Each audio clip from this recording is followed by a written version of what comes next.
Welcome back to Taiwan Outlook. We've been discussing law-related education in Taiwan, and we have two guests today. Our first guest is Professor佳范from National Taiwan Normal University, and also Mr. J.P. Chang from the Law-Related Education Center in Taiwan.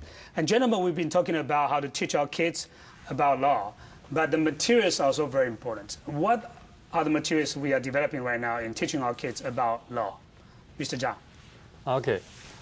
5 years ago, the Center for Civic Education in California granted the right to the Taipei Bar Association and the Judicial Reform Foundation. And we got this kind of materials. Maybe I raise an example in these books so everyone can understand how do they introduce the concept of law. So in this story,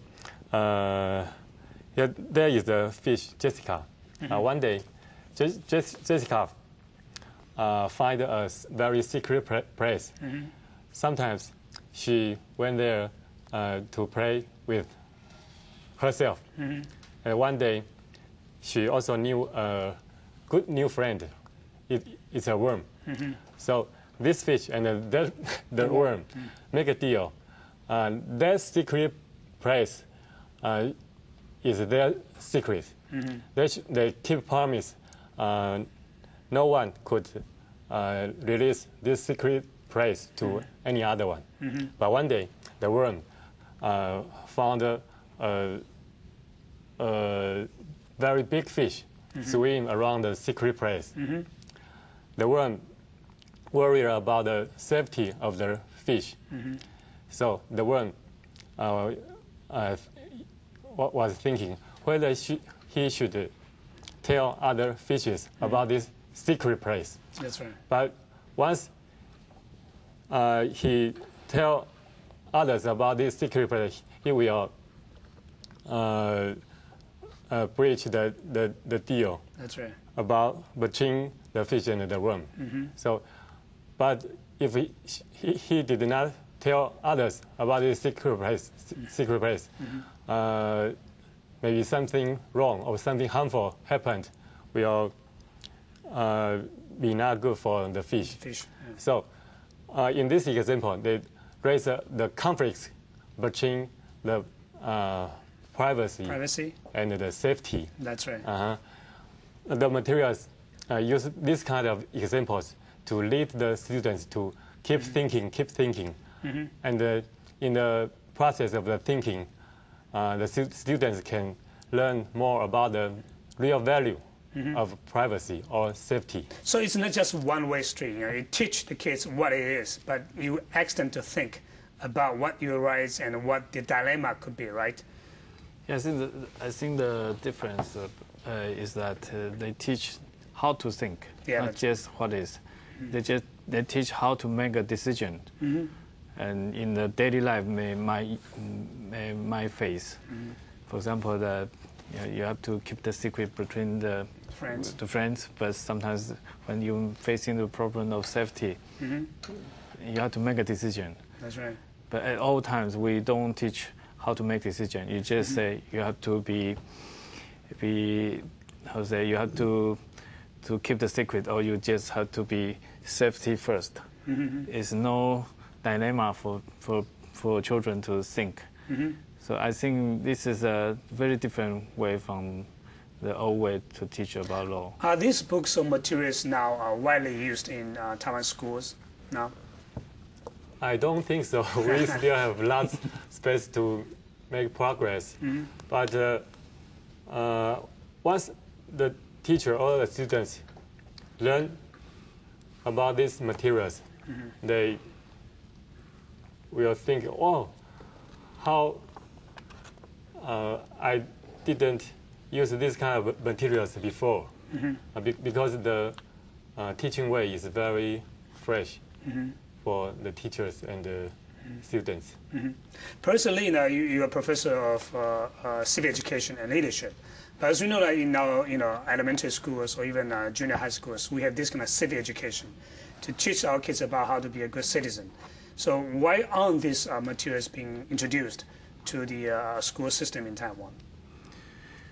But for the primary and the secondary schools in Taiwan, we have a guideline, and the textbooks be produced by a lot of bookstores, book companies. But somehow it still can be open.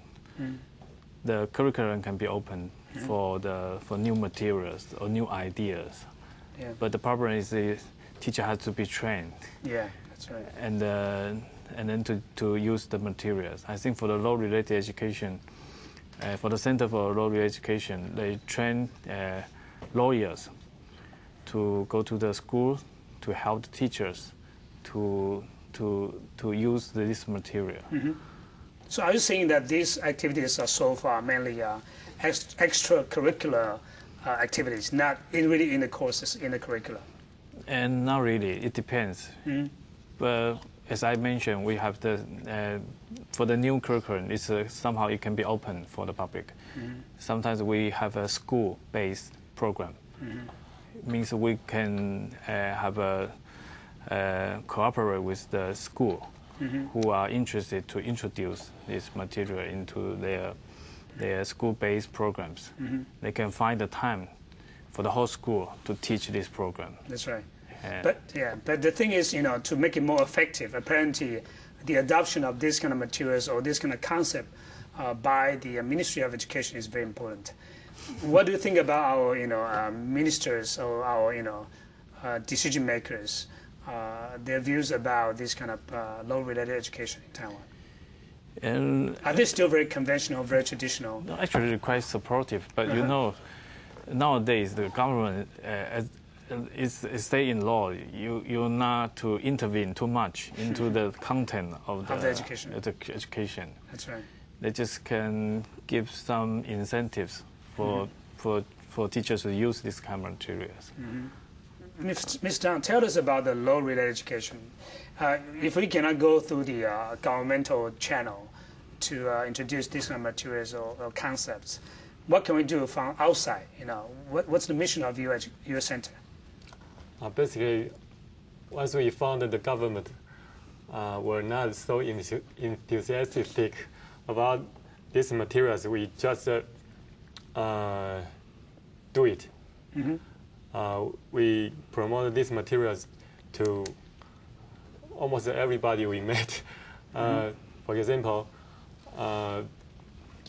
in the beginning, 5 years ago, we introduced these materials to the primary school principals and the teachers, and we hosted some conference to introduce these materials, and we established the website to introduce our activity.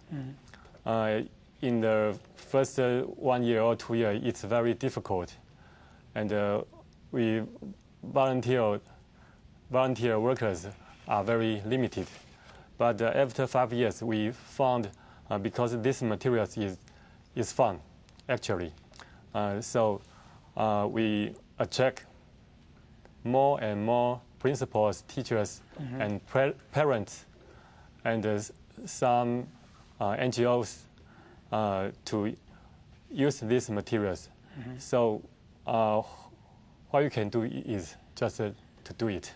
Do you also cooperate with the publishers? As you mentioned that now it's the market mechanism that decide what kind of materials that schools or teachers will use. Are you also cooperating with any publishers in trying to promote this kind of good materials? Oh, yes. In the later stage of this book, we published this series of books for the adults. For the adults? For the adults, not only in school. So for this version, we cooperate with some the publisher to publish these books, and we try to persuade the community university group to introduce these materials to their university activities.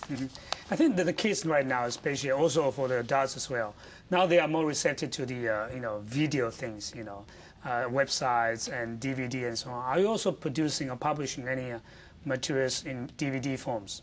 Yeah, I think we used to cooperate with the Ministry of Education to produce a film about the idea of privacy and the idea of justice.